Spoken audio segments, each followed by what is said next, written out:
Okay, welcome back. This will be 5.2. It's on induction, and I studied set theory over the break, so I figure I try to justify my yeah. Anyways, if you are familiar with induction, it's kind of like a domino idea. So if you prove one thing is true, then you prove and you could prove that something always follows from it, then it's going to be true for all the dominoes. Like if you could take two dominoes and a chain of dominoes and show that if one falls, the other falls, then all of the dominoes will fall. But then you also have to show that the first domino falls. Okay.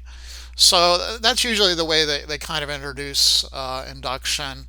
Um, the waters go much deeper though. Like as I studied proofs, I couldn't believe that this stupid inductive proof really holds. So I would go a little bit deeper than that, and the waters do run deep. There's more than one type of induction, obviously. In the book, we'll be skipping it. I think there's the other one's called strong induction in the book, but there's even more types of induction than that. Um, you can look at induction abstractly, which is what you're seeing on the screen here, and um, this book on set theory. If you're interested in set theory, let me know. I'll send you a book. Set theory is pretty good to have if you are going to go to like a math college where they want you to study more advanced math topics. Usually, at least in my circumstance, they did not teach me anything about set theory, so I had to teach all myself, everything myself. Anyways, they try to get rid of numbers completely and just redefine math in terms of sets. And in this process, they're able to identify what's called an inductive set. Okay, so the natural numbers turn out to be a type of inductive set. So you see definition 13.2, they define inductive sets of numbers in this way.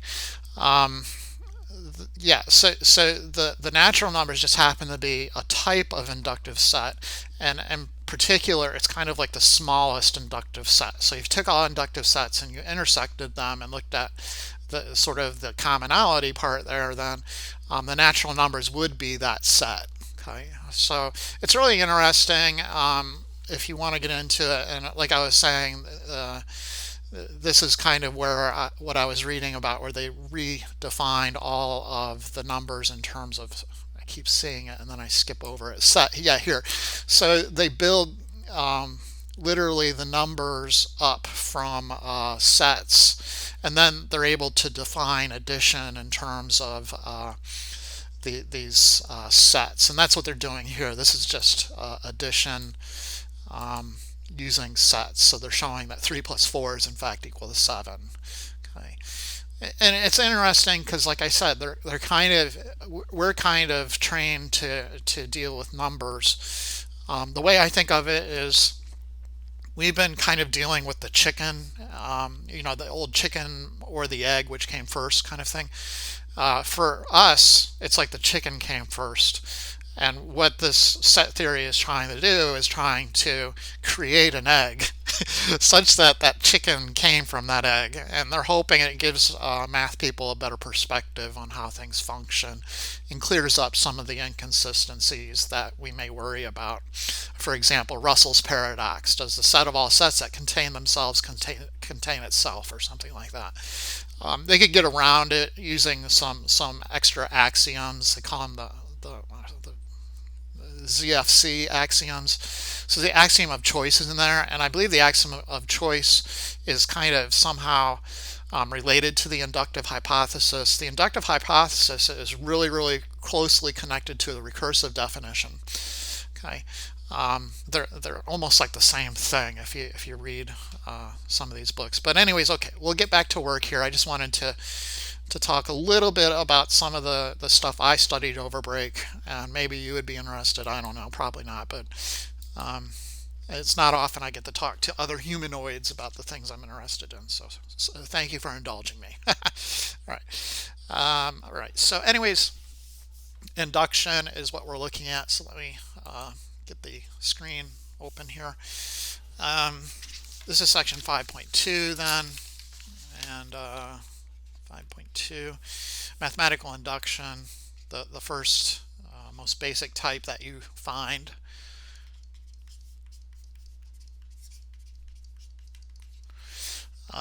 And we'll write out the principle here. So the principle, of math induction. There's going to be a lot of writing in this section. I will apologize right now. So the principle of mathematical induction, I'll just write math induction. I'm going to abbreviate whenever I can. Right, so we'll be given some sort of statement, P of n, and we're going to, so P of n will be some predicate, okay? Let P of n be a property that is defined for some integers n,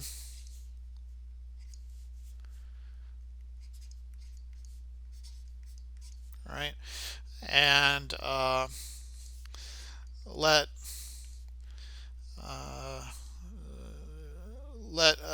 a, the letter a, be a fixed integer.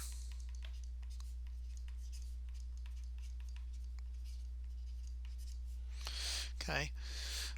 Suppose you can show the following two facts.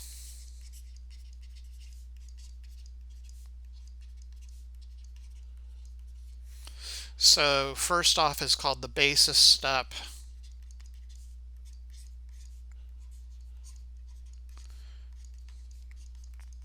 And you begin just by showing that P of A is true. So we'll be picking a particular number when we do this, like 1, A equals 1. And then secondly, at the inductive step, we'll begin with a supposition or a statement that we want to prove is true, and it'll work kind of like a direct proof when we get there. So the statement we're trying to prove is that for all, so we have a universal statement, universal conditional, for all integers k greater than or equal to this a value from the basis step, if p of k is true, then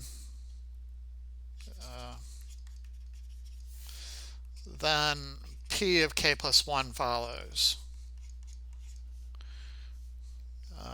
is also true. Okay. These proofs, in my opinion, are highly templatable, highly programmable. Okay. They're very simple, and here's the template you would use. So kind of the code, the outline, and all you're doing is retrieving the blanks from your user. Okay, so the template, first you're going to show that P of A is true. So show the basis step holds. And we want to be a little careful with this. Okay, we have to work with the right hand side and left hand side separately. So P of A, let's say P of n is the statement that 1 plus 1 plus 1 plus dot dot dot plus 1 is equal to n. Okay, so if there's n of these things over here, that's just equal to n. To show it's true, I need to look at P of 1 or P of 2. Let's look at P of 2, right? So P of 2 is a statement 1 plus 1 equals 2, right? And we would be trying to prove that this is true. And what they don't want you to do in the book is work with equations. So they don't want you to kind of do it like you would do a proof in algebra, right? When you're trying to prove something, for example, 3x plus 3 is equal to 6, show that works for x equals 1, right? So how would you do that in algebra? You would write 3 times 1 plus 3 equals 6, then you would write 3 plus 3 equals 6, then you would write 6 equals 6. This is kind of what they don't want you to do. Okay, believe it or not, I'm going to have to go yell at the algebra professors and tell them they're showing all these proofs incorrectly. The problem is that you may inadvertently assume this to be true when it's not true. Okay, and that could lead to problems in our work. And Epp uses the example of starting with a false statement like 1 equals 0. So if 1 equals 0, then certainly 0 equals 1. And then on both sides of that statement, you can add 1 or you can add 0 if you want. So let's add 1 to the right hand side. I'll also add it to the left hand side. 1 is the same as 0, right? So I can replace 0 wherever I see it with a 1. So I'll have 1 plus 1 over here, and then 1 plus 1 over here, and then 2 equals 2. Okay? So therefore, 1 equals 0 must be true, right? No, that's kind of the issue that Epp is getting at. And I believe it is an issue, and people should be more careful. So getting back to what we're doing kind of something like what you did in algebra, but we want to keep the sides separate. So I'll be cautious about that as I go through the proofs. I'll show you, and it seems a bit annoying, but it's the way we want to do it. Okay, so literally if you had something like P of 2 over here, you want to keep the left hand side and the right hand side separate. So if you were doing kind of a simple proof, maybe it would be better like over here you have the 1 plus 1, over here you have the 2, and you leave them separate, right? On the right hand side there's nothing to do, but on the left hand side you have to add them together, you get 2. Okay, 2 is 2, and now you're good to go. Okay, it's very subtle, but it's something we need to worry about. Secondly then, we're doing our supposition. It's kind of like the inductive proof for showing this part here, right? So we'll do our supposition based off of this box, okay? And then we want to show that P of k plus 1 follows from algebra or logic or something like that. So suppose what k is a payback integer with k greater than or equal to that value in the basis step, such that, and here's kind of where the user would put their input, right? And I'm going to use my Python comments symbol. So here I'm going to input P of k.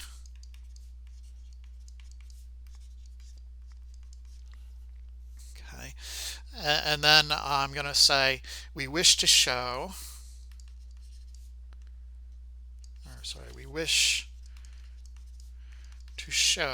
and this will help us kind of write the proof as we think through the proof. So we don't have to do two proofs, like a rough draft of the proof and then come back here and do another proof. This will help a little, so it kind of shows you the goal. We wish to show, so I would input P of k plus 1 here. And then on top of that, I would probably want to simplify this. Okay, so I would say something like, in other words, input simplified form of pk plus 1. Okay, so it reminds the reader of the goal. It reminds you of the goal as you write through the proof. Something that really grinds my gears is people who when they do proofs just do not explain everything. And I've had many professors do that to me. They'll just say, oh, this is obvious or this is clear, and then they skip through the proof. Okay, here is my argument for why people should not do that, including professors. You may agree, you may not. Okay, my argument is that someday computers will be doing all of this thinking. They'll be doing the proofs for us. They could do it faster than us. And the problem is, if they don't explain themselves, we'll have no idea how they are doing their proofs. So they'll be doing all this thinking for us, and we'll have no clue how they figured it out. We won't even know if what they're figuring out is correct or not all the time, right? So what we'll have to do then is train the computers to explain things to people who aren't computers themselves. And that's exactly what a lot of proofwriting, in my opinion, is about. It's and teaching really is about. It's about explaining things that are complicated to people who aren't, necessarily computers themselves. So eventually computers will do all the thinking. We need to be able to understand the computer. So if you get in the habit of being able to explain what you do to other people, it's for the benefit of humankind. It really is. And there's no glory in having people not understand you because you're so much smarter than them or whatever. Okay. Um, this is for everybody. Mathematics is for everybody. So I think that's what grinds my gears, and I'll just shut up and leave it at that. Let's get back to work. Okay. So in other words, we'll look at the simplified form here, and we note the left-hand side. So we do a left-hand side, right-hand side thing here. We start on the left-hand side of P of k plus 1, and we want to show the right-hand side follows, and we use the inductive hypothesis in algebra. So first I'll start with the left-hand side of P of k plus 1 simplified from above.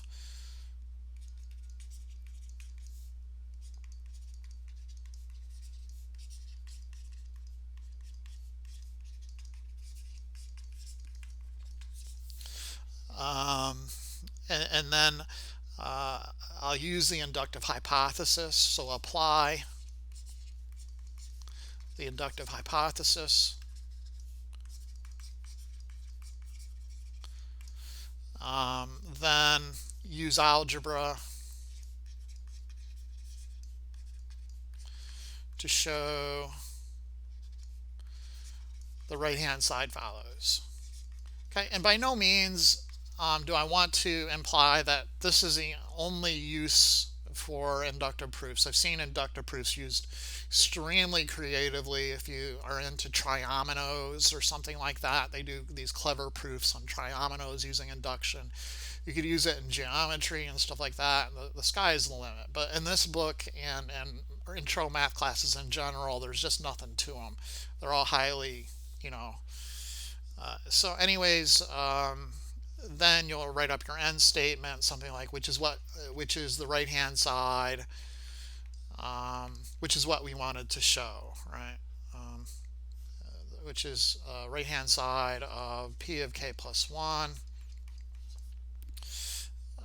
Hence the theorem is true, or the statement, or whatever, the predicate that we started with.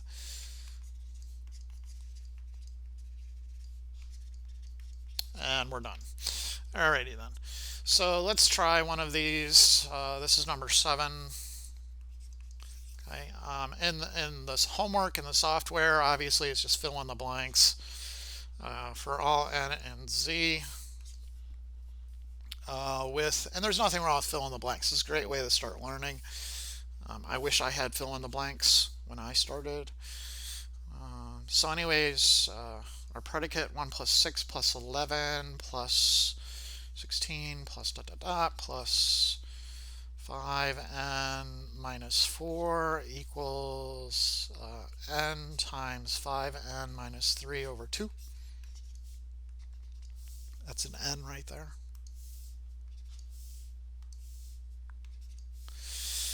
Okay, this thing right here is P of n, so we can even label that P of n.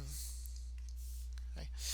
All right, so let's go through the proof. So first off, the inductive step P of 1. So we'll note P of 1 is the statement 1 equals 1 times 5 times 1 minus 3 all over 2. Okay, and I work with the sides separately. So I'll note the left hand side is 1. Okay. Note the right hand side is 1, and this there should be a 1 in there instead of n right here. Sorry about that. 1 times 5 times 1 minus 3 all over 2 equals 5 minus 3 all over 2 equals 2 over 2, which equals 1. Hence, the left-hand side equals the right-hand side, and so P of 1 is true. Okay, step 2. Now we suppose P of k is true for k greater than or equal to 1. So suppose k is a particular but arbitrarily chosen integer such that k is greater than or equal to 1, and P of k is true. So what is P of k? You just take P of n back here and put in k wherever you see an n. So it's going to be 1 plus 6 plus 11 plus 16 plus dot dot dot plus 5k minus 4 equals k times 5k minus 3 all over 2. Okay, so that's true. We want to show P of k plus 1, right? So I go 1 plus, whoops, 1 to k, 1 to s, not k. Want to show 1 plus 6 plus 11 plus 16 plus, so P of k plus 1 is P of k plus an extra thing, right? So we have P of k plus 1 extra 1, so we put k plus 1 wherever we see k on the other side, and replacing k with k plus 1.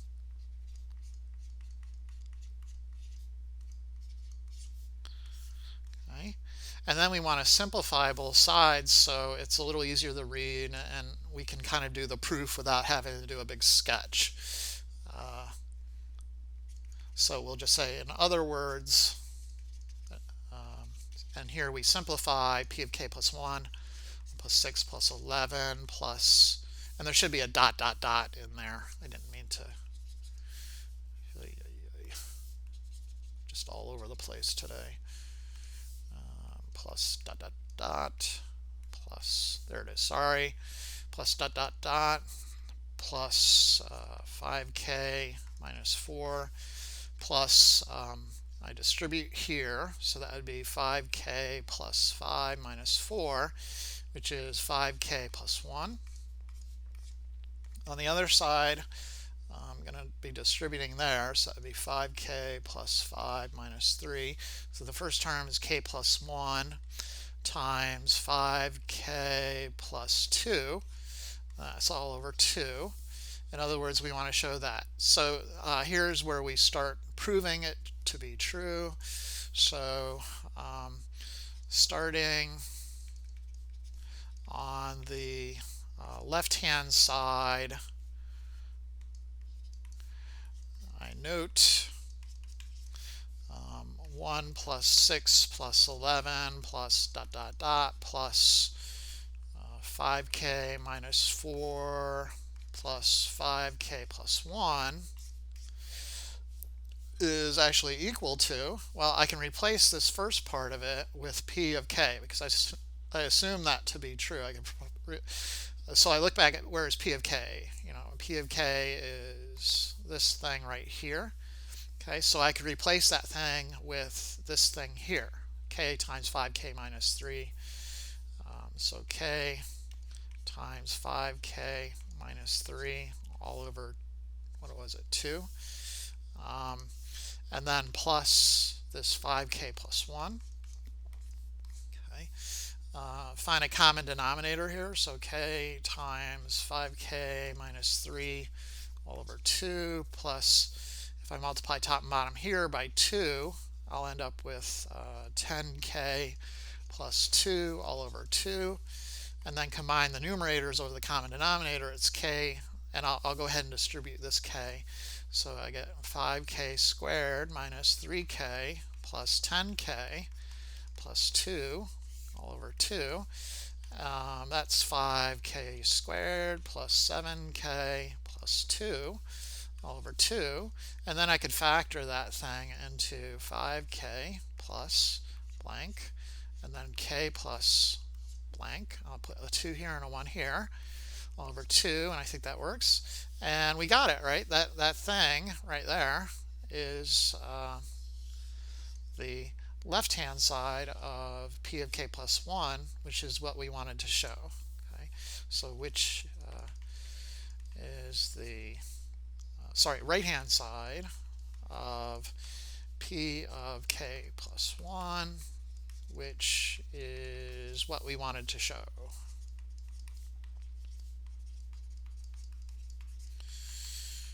Okay, hence the theorem follows. Okay, so that's the spiel. What we want to be able to do eventually is kind of find these formulas for whatever. So going back here to the actual statement of the theorem, I want to be able to produce these formulas, maybe given some other pattern or sum on the other side, a sequence or a sum of some sort. I want to be able to find these things, and these things are called closed forms. And if you took calculus or pre-calculus, you probably have seen some of these closed forms already. So section 2, closed forms. We want to be able to prove these now. So an example of a closed form would be the sum of I from I equals 1 to n, right? So that would be 1 plus 2 plus 3 plus dot dot dot plus n. And if you took pre-calc, you probably learned that's n times n plus 1 over 2. Okay, so there's a bunch of those. We want to prove them because eventually you can come up with your own closed formulas. It's a lot of fun. Okay, so anyways, let's look at number 10, and it's basically just the same as what we did before, except now we know what we're kind of after. In particular, we want one of these other closed forms. So 1 squared plus 2 squared plus dot dot dot plus n squared is equal to n times n plus 1 times 2n plus 1. And this proof is basically exactly the same as the last one I did. If you want to fast forward through this, by all means. But anyways, we want to show that this is true for all integers n greater than or equal to 1. Okay, so we're going to do by induction. So by induction, we note. So first off, I want to start with p of 1. So p of 1 is 1 squared, which will equal 1 times 1 plus 1 times 2 times 1 plus 1, all over 6. Okay. All right. So that's p of 1. The left-hand side is 1 squared, which of course equals 1. The right-hand side is 1 times 1 plus 1 times 2 times 1 plus 1, all over 6, which equals 2 times 3 all over 6, which equals 6 over 6, which equals 1. Hence, maybe put a period there, right? Period. Hence, the left-hand side equals the right-hand side, and hence it's true, right? Okay, secondly then, our inductive step. So we suppose k is a payback integer such that k is greater than or equal to 1, and p of k is true, so p of k 1 squared plus 2 squared plus dot dot dot plus k squared is equal to k times k plus 1 times 2k plus 1 over 6. Okay, we want to show p of k plus 1 is true, so we want to show 1 squared plus 2 squared plus dot dot dot plus k squared, and then you add in an extra, so basically just putting k plus 1 in for k, and that'll equal k plus 1 times k plus 1 plus 1, which is k plus 2, times 2 times k plus 1, which is 2k plus 2 plus 1, which is 2k plus 3. Okay, I'm just simplifying in my head for the sake of my own sanity and not having to write it out again.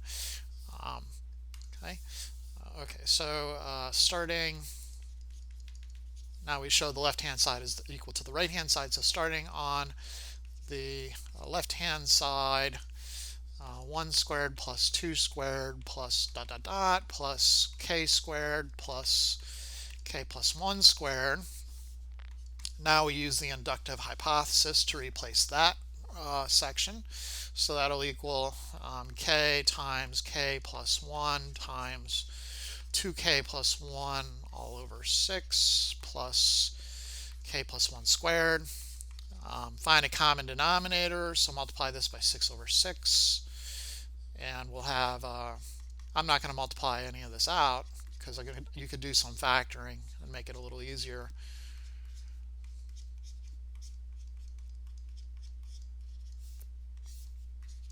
You get that thing. And then we could factor a common factor of this k plus 1 from both terms in that binomial. So I'm going to factor out a k plus 1, and I'll have k times 2k plus 1 plus 6 times k plus 1 all over 6.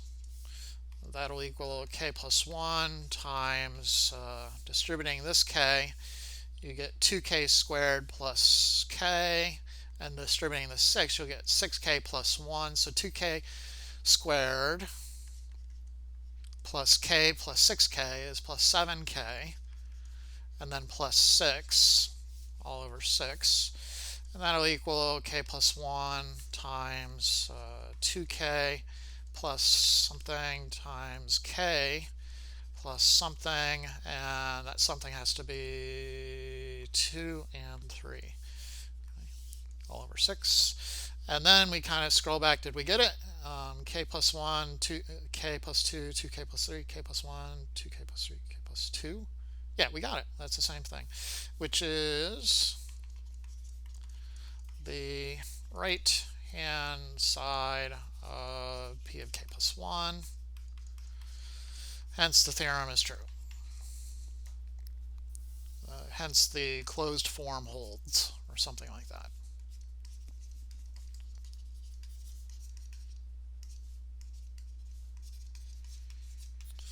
Okay, great. So that's the typical proof. Like I said, they're highly programmable. Once you get things like that, you can use the formulas, and the homework they'll have you using these formulas to do things like add up 1 plus 4 plus 9 plus dot dot dot plus 100, stuff like that. So let's make it a little harder. All right, so let's say the book wants you to add up 4 plus 9 dot dot dot all the way to 100. So we note from above our formula, if we have the sum from I equals 1 to n of I squared, that's going to be equal to n times n plus 1 times 2n plus 1 all over 6, right? So in our case, n is 100. So I is 1 to 100 I squared. So we would rewrite this as 100 times 100 plus 1 is 101 times 201 all over 6. And then we can multiply that out and get an answer. But that's not the whole story, all right? So this is what, 100 times 101 times 201 enter divided by 6 is some big number, 338350. Okay, but that's not exactly this thing here, right? This thing that I just put the arrow at is missing the first couple terms. So in order to get that, we actually have to take this and subtract away, right? So that 4 plus 9 plus dot dot dot plus 100 will equal, sure, 338350, but then you have to subtract away the terms that are missing. The 1 plus well, I guess just 1 is missing. It's just minus 1. All right, well, there it is. Okay, so minus 1. And then that would give you your answer. Okay, so 338349. Okay, one formula that we need, formula 5.2.3. 2.3 formula 5.2.3 or theorem or whatever for any real number r except 1 and any integer n greater than or equal to 0, the sum from I equals 0 to n of r to the I is going to be r to the n plus 1 minus 1 all over r minus 1. Okay, you may have seen this in pre-calculus. If you took Calc 2, you definitely saw some variation on that theme.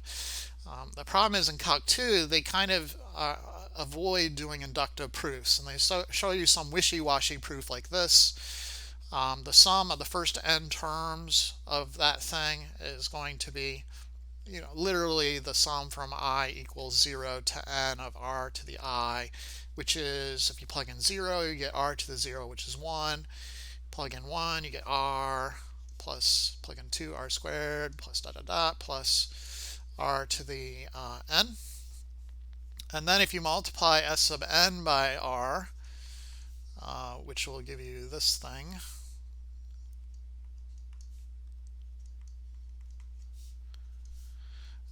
that will equal r plus, because you're taking r here and you're multiplying all of this stuff by it. So you distribute the r, you get r there.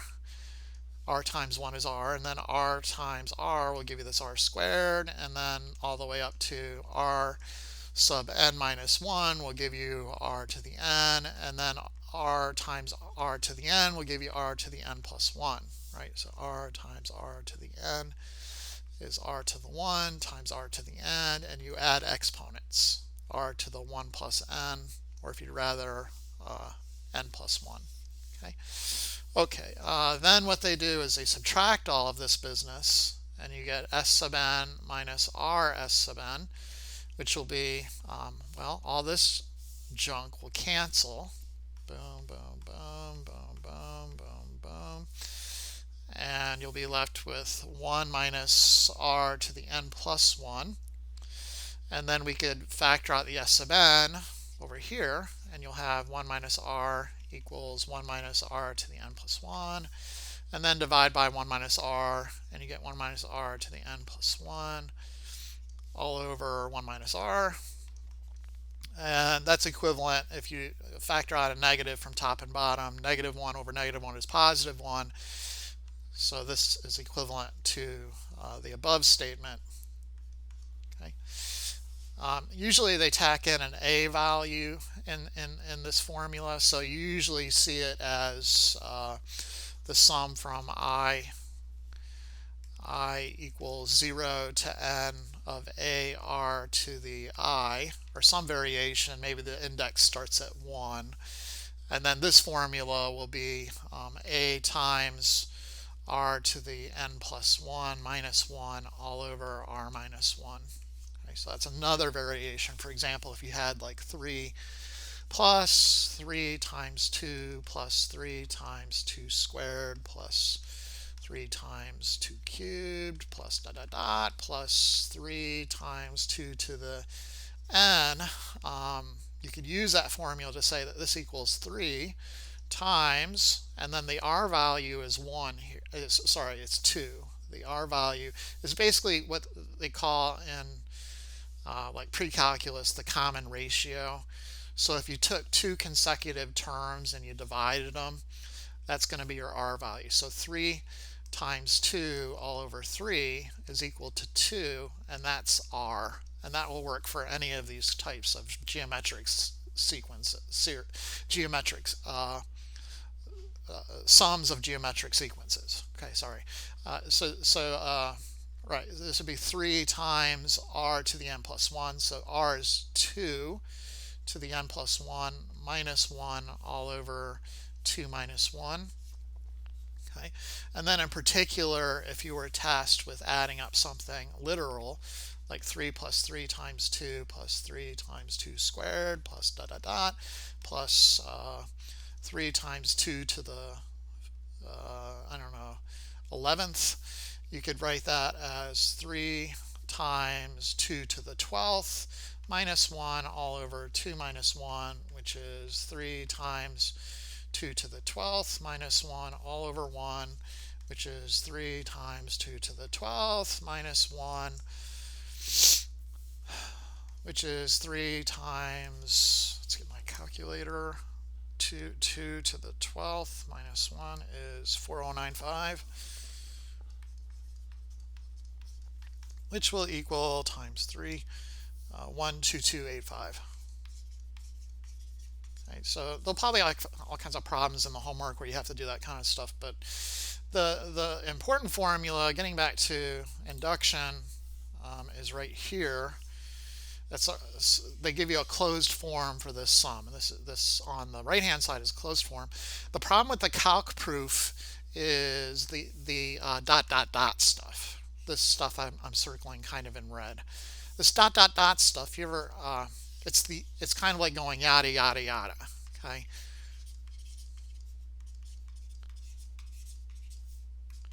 And in math, that does not work.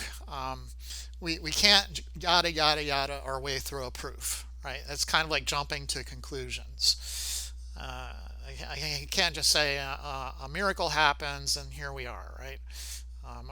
What's that that funny cartoon, that math cartoon, where a miracle happens? Yeah, it's right here. Yeah, so he's doing all this math, and then he writes, then a miracle occurs, and then he does more math, and the professor comes up and says, well, I think you should be more explicit here in the second step. that says it all. Okay, now you too can understand that silly cartoon that all math people know about. You may have already known about it though. Anyways, we can't do yada yada yada, so we have to do induction. And let's see if I feel like doing this. Sure, let's do the inductive proof for this. So the proof of the theorem by induction. First we have to do the basis step, right? So by induction, 1, P of 1 is or I guess we start with P of 0. Is the sum from I equals 0 to 0 of r to the I equals r to the 0 plus 1 minus 1 all over r minus 1. Okay, the left hand side is then the sum from I equals 0 to 0 of r to the I equals r to the 0, which equals 1. The right hand side is r to the 0 plus 1 minus 1 all over r minus 1, which is r minus 1 over r minus 1. So long as r is not 1, that will equal 1. And we presume that r is not 1 way back in our formula for any real number r except 1. Okay, hence the left-hand side and the right-hand side are the same.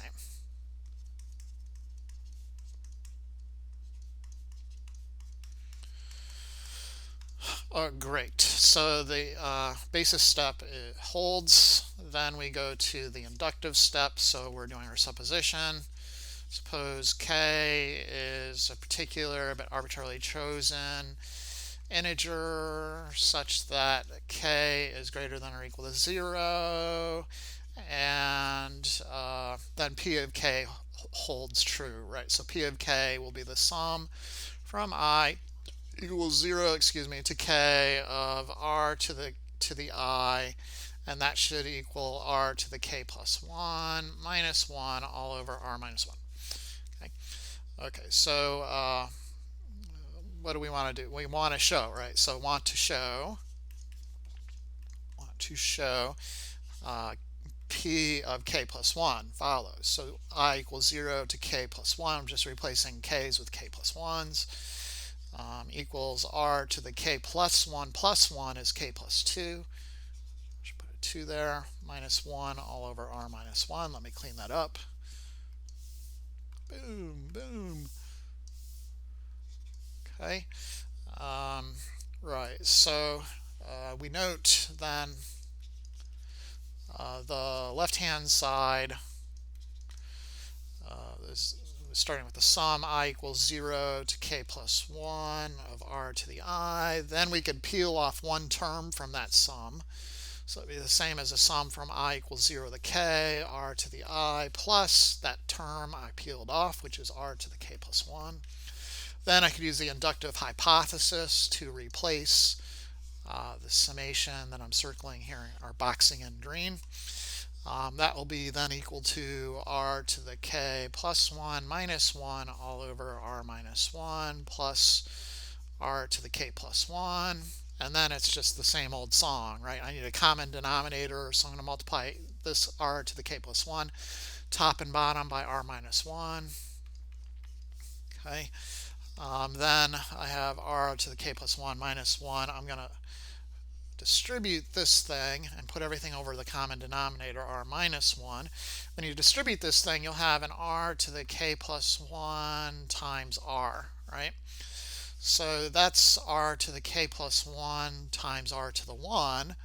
And you have like basis, so you add the exponents. R to the k plus 1 is r to the k plus 2. Okay? So I'll have plus r to the k plus 2, and then minus r to the k plus 1. Okay? So these guys will cancel, and you'll have r to the k plus 2 minus 1 all over r minus 1, and lo and behold, that is what we wanted to show. That was this guy back here. Okay, so which is the right hand side, which is what we wanted to show.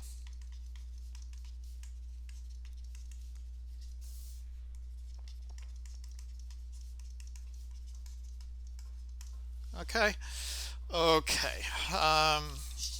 And that's kind of the deal. Let's look at one of these problems that has fractions in it. So these are always, you have to be good with exponents, okay?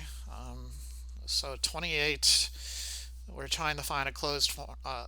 We're trying to find a closed form for 1 plus 1/2 plus 1/2 squared plus 1/2 cubed plus dot dot dot plus 1 all over 2 to the n. So I can use the formula above. You could find the r value just by taking two consecutive terms and dividing them. Okay, so take those two. 1 all over 2 squared divided by 1 over 2 is the same as 1 over 4 times the reciprocal of the denominator, and that will just be 1/2. Okay, so the r value is 1/2, and it looks like it's just the sum from I equals 0 to n of r, which is 1/2, to the I, right?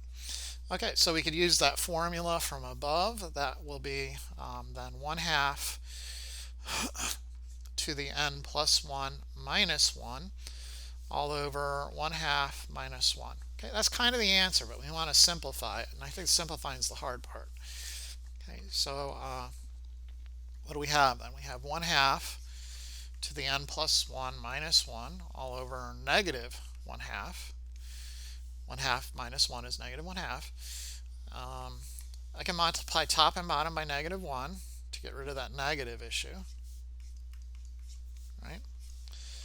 And then I'll have negative 1/2 to the n plus 1 plus 1 all over 1/2. I'm going to use the commutative law to rewrite that as 1 minus 1/2 to the n plus 1 all over 1/2. Okay, and then I could rewrite this with a negative exponent if I wish. So, well, I don't know how are we going to approach this, right? I don't know how I want to show that.